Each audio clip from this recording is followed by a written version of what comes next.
Le relativisme, qu'est-ce que c'est? Le relativisme, c'est l'idée selon laquelle les croyances et les activités d'un individu sont relatives à la culture et au contexte d'existence de l'individu en question. Ce n'est pas compris? Ce n'est pas grave. Cette vidéo a pour but d'expliquer simplement le concept de relativisme culturel. Vous connaissez l'expression « simple comme bonjour » ? Pourtant, ce n'est pas si simple de dire bonjour à travers le monde. Prenez par exemple le Tibet. Au Tibet, les moines tibétains se tirent la langue pour se saluer. Tandis qu'en Inde, on joint les deux mains, cela s'appelle le namasté. C'est une forme de bénédiction pour la personne que l'on salue. Au Japon, on s'incline. Et plus la personne saluée est estimée, plus l'angle d'inclinaison sera important. En Nouvelle-Zélande, les populations maoris font le hongi. Les deux individus qui se saluent se collent front à front afin de partager la même énergie vitale. Et il existe tellement d'autres manières encore de se saluer. Mais considérons d'autres traditions, l'alimentation par exemple. Nous remarquons que dans une majorité des pays asiatiques, les baguettes sont de mise pour s'alimenter, tandis que nous, Européens, préférons largement la fourchette. Par ailleurs, dans certaines cultures orientales, on mange traditionnellement avec les doigts. Toutes ces manières sont autant de façons de faire différentes dont aucune ne surpasse l'autre. En fait, parmi ces cultures et ces traditions, il n'en existe pas une de bonne, et aucune d'entre elles n'est commune à tout le genre humain. Ces différentes traditions sont toujours relatives à un contexte.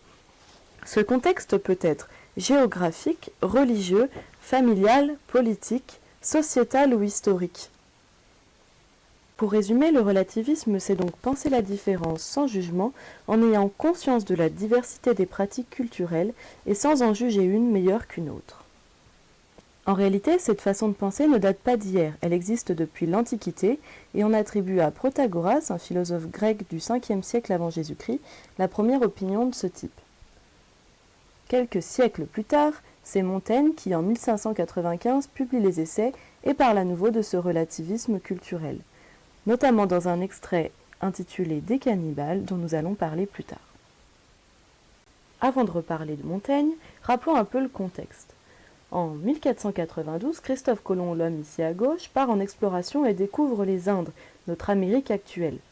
À la découverte d'une nouvelle terre succède la découverte d'une nouvelle population, dont la culture est en tout point différente de la nôtre. En effet, ces populations pratiquent l'anthropophagie ou le cannibalisme. Concrètement, de la chair humaine est consommée à l'occasion de divers rituels. Vous en avez une illustration à droite. Michel de Montaigne, dans les Essais et contre l'opinion générale, défend ces pratiques cannibales en adoptant un point de vue plus tolérant qui considère de façon neutre ces pratiques. On peut lire alors dans l'extrait Des cannibales des Essais des phrases de type « Chacun appelle barbarie ce qui ne fait pas partie de ses usages » ou encore « Ce qui est en dehors des limites de la coutume, on croit que c'est en dehors des limites de la raison ». Un siècle et demi plus tard, en 1657, l'auteur Cyrano de Bergerac, et non le personnage d'Edmond Rostand, publie l'histoire comique des États et empires de la Lune.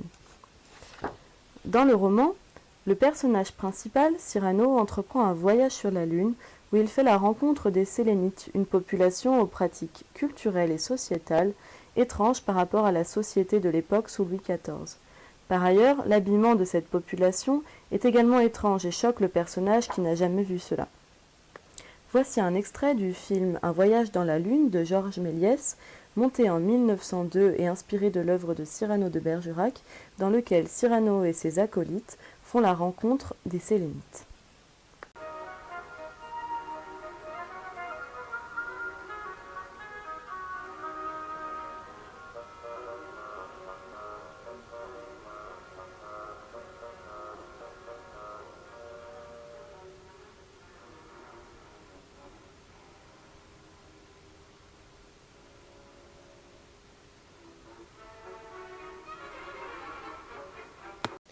En fait, le point de vue de Cyrano sur les Sélénites va être proche de celui de Montaigne dans les Essais, puisqu'en effet, il va changer son point de vue sur cette population étrange et essayer de la considérer dans ses pratiques comme une situation normale. Il suspend son jugement et essaye de comprendre les pratiques culturelles de cette société.